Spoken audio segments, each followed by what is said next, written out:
ಹಾಂ 3 ಲಕ್ಷಕ್ಕೆ 3 ವರ್ಷಕ್ಕೆ 1,32,000. 1,32,000. ಎಷ್ಟು ಪರ್ಸೆಂಟ್ ಬಡ್ಡಿ ಆಯ್ತು ಸರ್ ಹಂಗಾರೆ? ಧರ್ಮಸ್ಥಳ ಸಂಘದಲ್ಲಿ ಇಷ್ಟೊಂದು ತಿಂತಾರಾ? ಹೌದು ಸರ್, 44,000 ರೂಪಾಯಿ ಬಡ್ಡಿ ಹೋಯ್ತದೆ ಒಂದು ಲಕ್ಷಕ್ಕೆ. ಅದು ಗೋವಿಂದ, ಅದು ಇನ್ಸೂರೆನ್ಸ್ ದುಡ್ಡು ಸರ್. ನಾನು ಇಲ್ಲಿ ನಮ್ಮ ಆಫೀಸಲ್ಲಿ ಕೇಳೋ ಸ್ವಲ್ಪ ಪ್ರಿಯಾಪಣದಲ್ಲಿ LIC ಆಫೀಸ್ ಅದಲ್ಲ ಅಲ್ಲಿ, ಅದಕ್ಕೆ ಧರ್ಮಸ್ಥಳ ಸಂಘಕ್ಕೂ ನಮಗೂ ಬರೋದಿಲ್ಲ ಅದು. ನೀವು ಅವ್ರನ್ನೇ ಕೇಳ್ಬಿಟ್ಟು ಬಾಂಡ್ ಇಸ್ಕೊಂಡು ಅವ್ರು ಎಲ್ಲಿ ಕಟ್ಟಿದಾರೆ ಅಂತ ನೀವು ಚೆಕ್ ಮಾಡ್ಕೋಬೇಕು ಅಂತ ಹೇಳಿದ್ರು. ನೀವು ಪ್ರಶ್ನೆ ಮಾಡಿ. ಸೊ ನಾಳೆ ಅವ್ರು ಬಂತು ಅಂದಾಗ ಪ್ರತಿ ಡಾಕ್ಯುಮೆಂಟ್ಸ್ ಕೂಡ ತಗೊಳ್ಳಿ, ಸಾಧ್ಯ ಆದಷ್ಟು ವಿಡಿಯೋ ಮಾಡ್ಕೊಂಡು ನನಗೆ ಕಳಿಸ್ಕೊಡಿ. ಹಂಗಾಗಿ ಈಗ ಅವ್ರು ಬಂದು ಈಗ ಓನ್ಲಿ ಡಾಕ್ಯುಮೆಂಟ್ ಕೊಡ್ಬೋದಲ್ಲ, ನಾವೆಲ್ಲ ನಾವು ಕರೆಕ್ಟ್ ಆಗಿದ್ದೀವಿ, ನಾವು ಕರೆಕ್ಟಾಗಿ ಮಾಡ್ತಿದ್ದೀವಿ ಅಂತ ಅಂದ್ಬಿಟ್ಟು ಬಂದು ಬಹಿರಂಗ ಕೊಡ್ಬೋದಲ್ಲ ಅವರು? ಕೊಡ್ಬೋದಾಗಿತ್ತು. ಇಷ್ಟು ಸಾವಿರ ಹೆಣ್ಮಕ್ಳು ಆತ್ಮಹತ್ಯೆ ಮಾಡ್ಕೊಳ್ತಿದ್ದಾರೆ, ಇಷ್ಟು ಸಾವಿರ ಹೆಣ್ಮಕ್ಳು ಮೋಸ ಆಗ್ತಿದೆ, ಊರ್ ಬಿಟ್ಟು ಹೋಗ್ತಾ ಇದ್ರೆ, ದೌರ್ಜನ್ಯ ಆಗ್ತಿದೆ, ಮನೆ ನುಗ್ಗಿ ಹೊಡಿತಾ ಇದ್ರೆ ಕೆಲ ಹೆಣ್ಮಕ್ಳು. ಯಾರು ಧರ್ಮಸ್ಥಳ ಸಂಘದ ಕೆಲ ಹೆಣ್ಮಕ್ಳು ರೌಡಿಗಳು. ಪ್ರತಿ ಒಂದು ಜೀವ ಹೋಗೋದಕ್ಕೂ ಕಾರಣ ಸರ್ ಇವರೇ ಆಗ್ತಾರೆ, ಇವರೇ.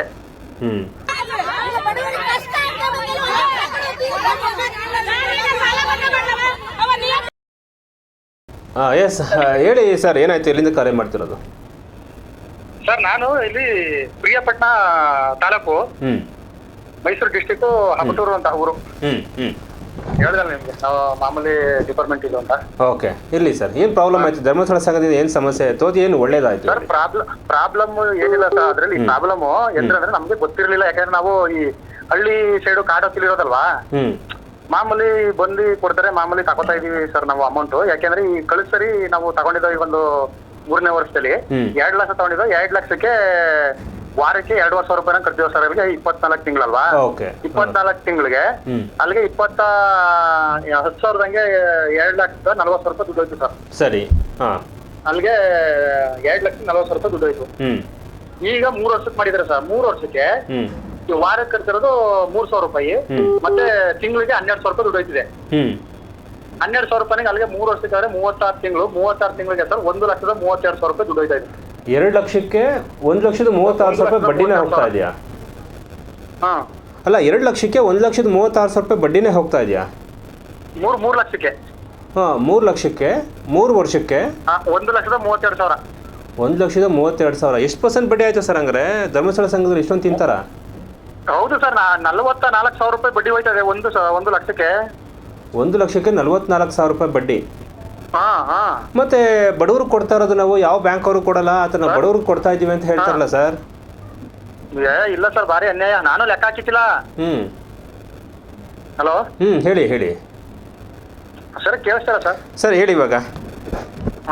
ನಾನು ಲೆಕ್ಕ ಹಾಕಿದ್ದಿಲ್ಲ ಸರ್. ನಾನು ಮಾಮೂಲಿ ಇಲ್ಲಿ ತಕೊಂಡ್ರು ಮನೆಗೆ ಒಂದ್ ಸ್ವಲ್ಪ ಎಲ್ಲ ಇದ್ ಮಾಡ್ತಿದ್ರು. ನಾನು ಸುಮ್ಮನೆ ಯಾಕಂದ್ರೆ ಧರ್ಮಸ್ಥಳದ್ದು ನೀವು ಹೇಳಂಗೆ ಓಂ ಮಂಜುನಾಥಯ್ಯ ನಮಃ ಅಂತ ಇದಲ್ಲ, ನಾವು ಎಲ್ಲೋ ಸತ್ಯ ಅಂತ ಎಲ್ಲ ತಿಳ್ಕೊಬಿಟ್ಟು ನಾ ಲೆಕ್ಕ ಹಾಕಿದ್ರೆ. ಆಮೇಲೆ ನಾವು ರೈಟ್ ನ್ಯೂಸ್ ನೋಡಿ ಮಾಮೂಲಿ ಎಲ್ಲಾ ಕಡೆಲೂ ಜನ ಈ ಬಡ್ಡಿ ಜಾಸ್ತಿ, ಬಡ್ಡಿ ದಂಧೆ, ಮತ್ತೆ ಅದೇನೇನೋ ಎಲ್ಲ ಸುಮಾರು ಎಲ್ಲ ನೋಡ್ದೆ.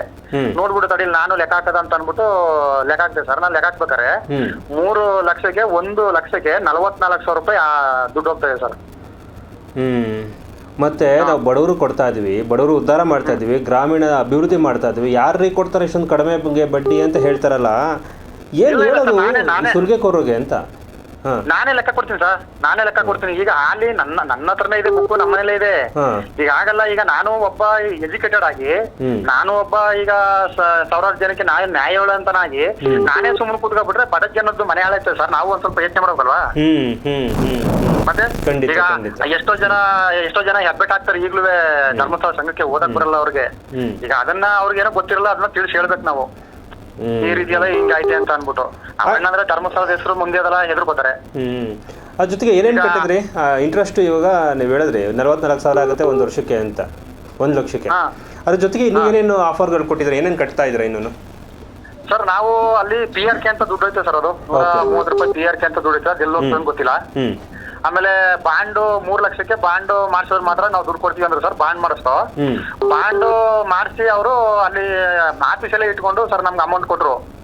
ಯಾವಾಗ ನಾವು 2 ಲಕ್ಷ ಮಾಡಿಸಿದ್ವಲ್ಲ ಸರ್, ಆಗ್ಲೇ ಇಟ್ಕೊಂಡು ಅದನ್ನ ನಮ್ಗೆ ದುಡ್ಡು ಕೊಟ್ರ. ಪುನಃ 3 ಲಕ್ಷಕ್ಕೆ ಅದನ್ನ ವಾಪಸ್ ನಮ್ಗೆ ಕೊಡ್ಲಿಲ್ಲ. ಅದು ರಿನ್ಯೂವಲ್ ಆಗ್ಲೂ ಅದು ಗೋವಿಂದ. ಅದು ಇನ್ಸೂರೆನ್ಸ್ ದುಡ್ಡು ಸರ್. ನಾನು ಇಲ್ಲಿ ನಮ್ಮ ಆಫೀಸಲ್ಲಿ ಕೇಳೋ ಸ್ವಲ್ಪ ಪ್ರಿಯಾಪಣದಲ್ಲಿ LIC ಆಫೀಸ್ ಅದಲ್ಲ ಅಲ್ಲಿ, ಅದಕ್ಕೆ ಧರ್ಮಸ್ಥಳ ಸಂಘಕ್ಕೂ ನಮಗೂ ಬರೋದಿಲ್ಲ ಅದು. ನೀವು ಅವ್ರನ್ನೇ ಕೇಳ್ಬಿಟ್ಟು ಬಾಂಡ್ ಇಸ್ಕೊಂಡು ಅವ್ರು ಎಲ್ಲಿ ಕಟ್ಟಿದಾರೆ ಅಂತ ನೀವು ಚೆಕ್ ಮಾಡ್ಕೋಬೇಕು ಅಂತ ಹೇಳಿದ್ರು. ಓಕೆ, ಹಲೋ ಹಾ, ಹಾ. ಹಂಗಂತ ಹೇಳಿದ್ರು ಸರ್ ಅವರು. ಆ Okay. ಬಾಂಡ್ ಅಲ್ಲಿ ಇನ್ಸೂರೆನ್ಸ್ ಕಟ್ಟಿರೋ ದುಡ್ಡು ಅದು ಎಲ್ಲಿ ಯಾವ ಕಂಪ್ನಿಲಿ ಎಲ್ಲಿ LIC ಆಫೀಸಲ್ಲಿ ಕಟ್ಟವ್ರೆ ಅದು ಏನು ಅದು ಮಾಹಿತಿನೇ ಗೊತ್ತಿಲ್ಲ ಸರ್. ಅದು ಅಂದ್ರೆ ಧರ್ಮಸ್ಥಳ ಸಂಘ ಫುಲ್ ದೋಖ. ಮಾಹಿತಿನೇ ಗೊತ್ತಿಲ್ಲ ಅದು. ಮತ್ತೆ ಧರ್ಮಸ್ಥಳ ಸಂಘ ಇಷ್ಟೊಂದೆಲ್ಲ ಅನ್ಯಾಯಗಳು, ಅಕ್ರಮಗಳು, ಬಡ್ಡಿ ವ್ಯವಹಾರಗಳು, ಬಡ್ಡಿ ದಂಧೆಗಳು, ಮೀಟರ್ ಬಡ್ಡಿಗಳು ಆಗ್ತಾ ಇದ್ರು ಕೂಡ ಯಾಕೆ ಅಧ್ಯಕ್ಷ ಸುಮ್ಮನಿದ್ರೆ ಒಂದು ಸ್ಟೇಟ್ಮೆಂಟ್ ಕೊಡದೆ? ಹಾ ಆಯ್ತು, ಇದನ್ನ ನೀವು ಪ್ರಶ್ನೆ ಮಾಡಿ. ಓಕೆನಾ? ನೀವು ಪ್ರಶ್ನೆ ಮಾಡಿ. ಸೊ ನಾಳೆ ಅವ್ರು ಬಂತು ಅಂದಾಗ ಪ್ರತಿ ಡಾಕ್ಯುಮೆಂಟ್ಸ್ ಕೂಡ ತಗೊಳ್ಳಿ. ಸಾಧ್ಯ ಆದಷ್ಟು ವಿಡಿಯೋ ಮಾಡ್ಕೊಂಡು ನನಗೆ ಕಳಿಸ್ಕೊಡಿ. ಏನು ಗೊತ್ತಾ ಸರ್, ನಾನು ಹೇಳಿದೀನಿ, ಅದೇ ನಾನು ಕೇಳ್ದಂಗೆ ಯಾರು ಬಂದಿಲ್ಲ ನನ್ ಕೇಳಕ್ಕೆ. ಒಬ್ರು ಅಂದ್ರೆ ತಿರುಗಿ ನೋಡಿಲ್ಲ ನನ್ನ ಕಡೆಗೆ. ಸರಿ, ಆಯ್ತು. ಇನ್ಮೇಲೆ ಅವ್ರು ಬಂದ್ರೆ ಒಂದು ವಿಡಿಯೋ ಮಾಡಿ ಕಳಿಸ್ಕೊಡಿ ಸರ್. ರೈಟ್ ನ್ಯೂಸ್ ಅಲ್ಲಿ ನಾನು ಅವ್ರು ಏನಾದ್ರು ಬಂದ್ರೆ ನಿಮ್ಗೆ ಕಾಲ್ ಮಾಡಿ ಕೊಡ್ತೀನಿ ಸರ್, ಮಾತಾಡಿ. ಖಂಡಿತ. ಸೊ ನಿಮ್ಮ ಲೆಕ್ಕ ನೀವು ಕೇಳೋರು ಕೂಡ ಕಟ್ಬೇಡಿ. ಆದ್ರೆ ಯಾವತ್ತು ನೀವು ಬಡ್ಡಿ ದಂಧೆಗೆ ಕೊಡ್ತಾ ಇರ್ತೀರೋ ಮಂಜುನಾಥ್ ನಿಮ್ಗೆ ಶಾಪ ಕೊಡ್ತಾ ಹೋಗ್ತಾನೆ. ನೀವು ಯಾವತ್ತು ನಿಯತ್ತಾಗಿ ನಾ ಬಡ್ಡಿ ಕಟ್ಟಲ್ಲ, ನಂದು ಏನಿದೆ ಅದ್ರ ಮಾತ್ರ ಕೊಡ್ತೀನಿ ಅಂತಂದಾಗ ಮಂಜುನಾಥ್ ನಿಮ್ಗೆ ಒಳ್ಳೇದು ಮಾಡ್ತಾನೆ. ಇವತ್ತು ಇಡೀ ಹಳ್ಳಿನ ಸರ್ವನಾಶ ಆಗ್ತಾ ಇದೆ. ಹೆಣ್ಮಕ್ಳೆಲ್ಲ ಬಂದು ಹಳ್ಳಿಗಳಲ್ಲಿ ಜಗಳ ಮಾಡಿ ಕಿಚ್ಚೆಬ್ಬಿಸ್ತಾ ಇದ್ದಾರೆ. ಇದೇನಾ ಧರ್ಮಸ್ಥಳ ಸಂಘ ಮಾಡೋಂಥ ಕೆಲಸ? ಏನ್ ಸರ್ ಇವ್ರದು ಬಾರಿ, ಇವ್ರದು ಇಡೀ ಕರ್ನಾಟಕ ಅಲ್ಲ ಸರ್, ಕೇರಳದಲ್ಲೂ ಸುಧಾ ಬಾರಿ ಇವ್ರದು ಎಲ್ಲ ಇಲ್ಲ ಅಂತೆ ಆಗ್ತಾ ಇದೆ ಬಿಡಿ. ಇವಾಗ ಲಕ್ಷಾಂತರ ಜನ ಹೆಣ್ಮಕ್ಳು ಕಟ್ಟ ನಿಲ್ಲಿಸ್ತಾ ಇದು ಒಂದೇ ತರ. ಮಂಜುನಾಥ ಈಗ ತನ್ನ ಮನೇನೆ ತಾನೇ ಹಾಳು ಮಾಡ್ಕೊಳಕಿಲ್ಲ. ಈಗ ಅವ್ರು ಹಾಳು ಮಾಡ್ತಾ ಇರೋದಕ್ಕೋಸ್ಕರ ಈಗ ಅವ್ರನ್ನೇ ಈಗ ತುಳಿತಾ ಇರೋದು. ಹೌದು. ಅವ್ರು ಪ್ರಶ್ನೆ ಮಾಡಿದ್ರೆ ಉದ್ಧಾರ ಆಗ್ತಾರೆ ಸರ್. ಮತ್ತೆ ಈಗ ಹಂಗಾಗಿರಿ ಅವ್ರು ಬಂದು ಈಗ ಒಳ್ಳೆ ಡಾಕ್ಯುಮೆಂಟ್ ಕೊಡ್ಬೋದಲ್ಲ, ನಾವಿಲ್ಲ ನಾವು ಕರೆಕ್ಟ್ ಆಗಿದೀವಿ, ನಾವು ಕರೆಕ್ಟ್ ಆಗಿ ಮಾಡ್ತಿದೀವಿ ಅಂತ ಅಂದ್ಬಿಟ್ಟು ಬಂದು ಬಹಿರಂಗ ಕೊಡ್ಬೋದಲ್ಲ ಅವರು? ಕೊಡ್ಬೋದಾಗಿತ್ತು. ಇಷ್ಟು ಸಾವಿರ ಹೆಣ್ಮಕ್ಳು ಆತ್ಮಹತ್ಯೆ ಮಾಡ್ಕೊಳ್ತಿದ್ರೆ, ಇಷ್ಟು ಸಾವಿರ ಹೆಣ್ಮಕ್ಳು ಮೋಸ ಆಗ್ತಿದೆ, ಊರ್ ಬಿಟ್ಟು ಹೋಗ್ತಾ ಇದ್ರೆ, ದೌರ್ಜನ್ಯ ಆಗ್ತಿದೆ, ಮನೆ ನುಗ್ಗಿ ಹೊಡಿತಾ ಇದ್ರೆ ಕೆಲವು ಹೆಣ್ಮಕ್ಳು. ಯಾರು ಧರ್ಮಸ್ಥಳ ಸಂಘದ ಕೆಲ ಹೆಣ್ಮಕ್ಳು ರೌಡಿಗಳು. ಪ್ರತಿ ಒಂದು ಜೀವ ಹೋಗೋದಕ್ಕೂ ಕಾರಣ ಸರ್ ಇವರೇ ಆಗ್ತಾರೆ, ಇವರೇ. ಆಯ್ತು, ಪ್ರತಿ ಒಂದಕ್ಕೂ ಇವರೇ ಕಾರಣ. ಆಯ್ತು ನಿಮ್ ಜೊತೆ ಮಾತಾಡ್ತೀನಿ. ಏನಿದೆ ಕೇಳ್ತೀವಿ, ಲಕ್ಕವ ಸರ್, ಸಪೋರ್ಟ್ಗೆ ನೀವಿದ್ದೀರಿ. ಖಂಡಿತ ನೀವಿದ್ದೀರಿ, ನಾವೇ ಚಂದ್ರ ಸರ್. ಖಂಡಿತ ನಮ್ಮ ಇಡೀ ಟೀಮ್ ಇರುತ್ತೆ. ಹಾಗೆ ನಮ್ಮ ರೈಟ್ ನ್ಯೂಸ್ಗೆ ಲಕ್ಷಾಂತರ ಹೆಣ್ಮಕ್ಳ ಶಕ್ತಿ ಎಲ್ಲ ಸರ್ ನೆನ್ನೆ ದಿವಸ ಮಾತಾಡ್ಕೋತಾರೆ ಅವ್ರವ್ರೆ. ಯಾಕೆ ಇವರು ಸಂಘ ನಿಲ್ಸಿದಾರ ಅಂತ ಅವ್ರವ್ರೆ ಎಲ್ಲ ಮಾತಾಡ್ಕೋತಾರೆ. ಬಡ್ಡಿ ಲೆಕ್ಕ ಹಾಕ್ತವ್ರೆ, ಪ್ರೊಸೀಜರ್ ಎಲ್ಲ ಇದು ಮಾಡ್ಕೊಂಡು ಅವ್ರವ್ರೆ. ನನಗೆ ಆಯ್ತು, ನಿಮ್ಮೊಟ್ಟಿಗೆ ಮಾತಾಡ್ತೀನಿ ನಾನು ಮತ್ತೆ. ಮತ್ತೆ ಓಕೆ, ಬಹಿರಂಗವೇ ಕೂರಿಸ್ತೀನಿ ಊರಲ್ಲ. ಎಸ್, ಊರಿಗೆ ಕದ್ದು ಕೂರಿಸಿ ವಿಡಿಯೋ ಮಾಡಿ ಕಳಿಸಿ. ಬಹಿರಂಗ ಕೇಳಿ.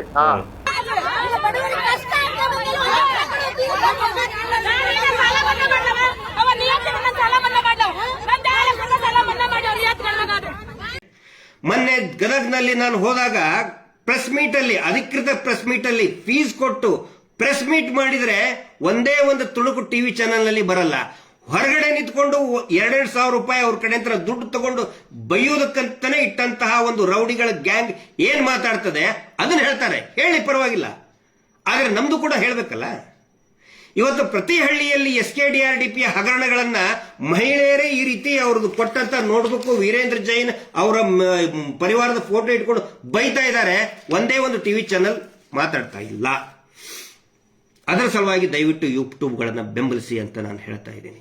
ನಮ್ಮದು ಪ್ರಚಾರ ಮಾಡಿ ಅಂತ ನಾನು ಖಂಡಿತ ಹೇಳ್ತಾ ಇಲ್ಲ. ವಾಸ್ತವಗಳನ್ನ ನೀವು ಪ್ರಸಾರ ಮಾಡಿ. ನಮ್ಮನ್ನು ಬಿಟ್ಟು ಬಿಡಿ, ನಮ್ಮಂತ ಸಾವಿರಾರು ಜನ ಸಿಗ್ತಾರೆ. ವಿ ಆರ್ ವೆರಿ ಸಿಂಪಲ್, ಬಹಳ ಕಾಮನ್ ಮ್ಯಾನ್. ನಾವು ವಾಸ್ತವಗಳನ್ನು ಕೂಡ ದೊಡ್ಡವರು ಮಾಡ್ತಾ ಇಲ್ಲ. ಹಿಂಗಾಗಿ ಅವ್ರ ಬಗ್ಗೆ ಆಸೆಯನ್ನು, ದೇವರವರಿಗೆ ಒಳ್ಳೆ ಬುದ್ಧಿಯನ್ನ ಕೊಡ್ಲಿ. ನಾವು ಟೀಕೆ ಮಾಡುತ್ತಾ ಇಲ್ಲ, ಒಳ್ಳೆ ಬುದ್ಧಿ ಬರ್ತದೆ ಅನ್ನೋ ಒಂದು ಆಶಾಭಾವನೆ ಇದೆ. ಆದರೆ ನಾವು ಯೂಟ್ಯೂಬ್ ಚಾನೆಲ್ಗಳಿಗೆ ನಾವು ನಿರಂತರವಾಗಿ ಬೆಂಬಲವನ್ನ ಕೊಡ್ತಾ ಇರಬೇಕು, ಸಬ್ಸ್ಕ್ರೈಬ್ ಮಾಡ್ಕೋಬೇಕು. ಯಾಕಂತ ಹೇಳಿದ್ರೆ ಅವರಿಂದ ಇವತ್ತು ಅನೇಕ ವಿಷಯಗಳು ಜನಸಾಮಾನ್ಯರಿಗೆ ತಲುಪ್ತಾ ಇದೆ. ನೋಡಿ ಎಂತ ಪರಿಸ್ಥಿತಿ. ಈ ಯೂಟ್ಯೂಬ್ ಚಾನೆಲ್ಗಳನ್ನ ಬಂದ್ ಮಾಡೋದಕ್ಕೆ ಎಷ್ಟು ಕಸರತ್ತು ಮಾಡಿದ್ರು. ಹೈಕೋರ್ಟಿಗೆ ಹೋದ್ರು, ಅಲ್ಲಿಗೆ ಹೋದ್ರು, ಇಲ್ಲಿ ಹೋದ್ರು, ಏನೇನೋ ಕಸರತ್ತು ಮಾಡಿದ್ರು, ಡೀಲಿಂಗ್ ಮಾಡಿದ್ರು. ಧ್ವನಿ ನಿಲ್ಸಕ್ಕಾಗಲಿಲ್ಲ ಇವ್ರ ಕಡೆಯಿಂದ. ಇವ್ರು ಎಷ್ಟೇ ಪ್ರಭಾವ ಬೀರಿದ್ರು ಕೂಡ ಒಂದು ಕೂದಲನ್ನು ಕೂಡ ಕೊಂಕು ಮಾಡಕ್ಕಾಗಲಿಲ್ಲ.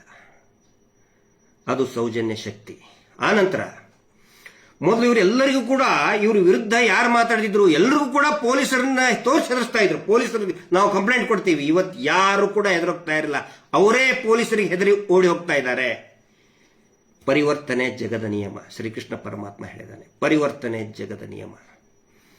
ಮೊದಲು ಇವರು ಬೀಡಿನ ಮನೆಗೆ ಎಲ್ಲರೂ ಅಯ್ಯೋ ಪರಮ ಪೂಜ್ಯರೇ ನಮ್ಗೆ ನೀವು ಆಶೀರ್ವಾದ ಮಾಡಿ, ನಮ್ಗೆ ನೀವು ಬನ್ನಿ ಅಂತ ಇವ್ರು ಸಾಲ ಗಟ್ಲೆ ನಿಂದಿರ್ತಾ ಇದ್ರು, ಕ್ಯೂ ಇಟ್ಕೊಂಡು ನಿಂದಿರ್ತಿದ್ರು, ಬನ್ನಿ ಆಶೀರ್ವಾದ ಮಾಡಿ ಅಂತೇಳಿ.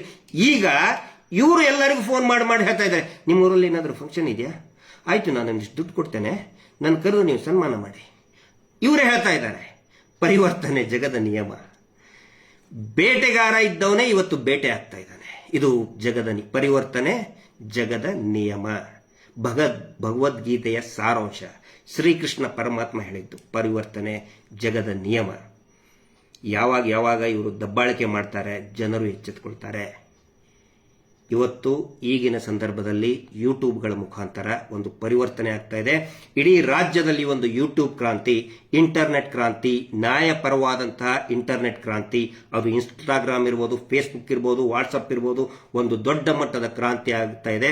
ಆ ಒಂದು ಕ್ರಾಂತಿಯಲ್ಲಿ ಈ ಜನಸಾಮಾನ್ಯರ ಹೋರಾಟದಲ್ಲಿ ದಯವಿಟ್ಟು ತಾವೆಲ್ಲರೂ ಕೂಡ ಭಾಗಿಯಾಗಿ ನಿಮ್ಮೆಲ್ಲರ ಒಂದು ಬೆಂಬಲ ಇರಲಿ. ಜನಸಾಮಾನ್ಯರ ಹೋರಾಟಕ್ಕೆ ಈಗ ವಿಐಪಿಗಳೆಲ್ಲ ಒಂದಾಗ್ತಾ ಇದ್ದಾರೆ. ಅವ್ರ ಕಡೆ ವಿಐಪಿಗಳೆಲ್ಲ ದೊಡ್ಡವರೆಲ್ಲ ಒಂದಾಗ್ತಾ ಇದ್ದಾರೆ. ಜನಸಾಮಾನ್ಯರು ಇವತ್ತು ಎಚ್ಚೆತ್ತುಕೊಳ್ತಾ ಇದ್ದಾರೆ. ಹೀಗಾಗಿ ಈ ಎಲ್ಲಾ ಯೂಟ್ಯೂಬ್ಗಳಿಗೆ ಒಂದು ಧನ್ಯವಾದಗಳನ್ನ, ಒಂದು ದೊಡ್ಡ ಸೆಲ್ಯೂಟ್ ಹೇಳ್ತಾ ಈ ಒಂದು ಹೋರಾಟಕ್ಕೆ ಒಂದು ದೊಡ್ಡ ಮಟ್ಟದ ಯಶಸ್ಸು ಸಿಗಲಿ.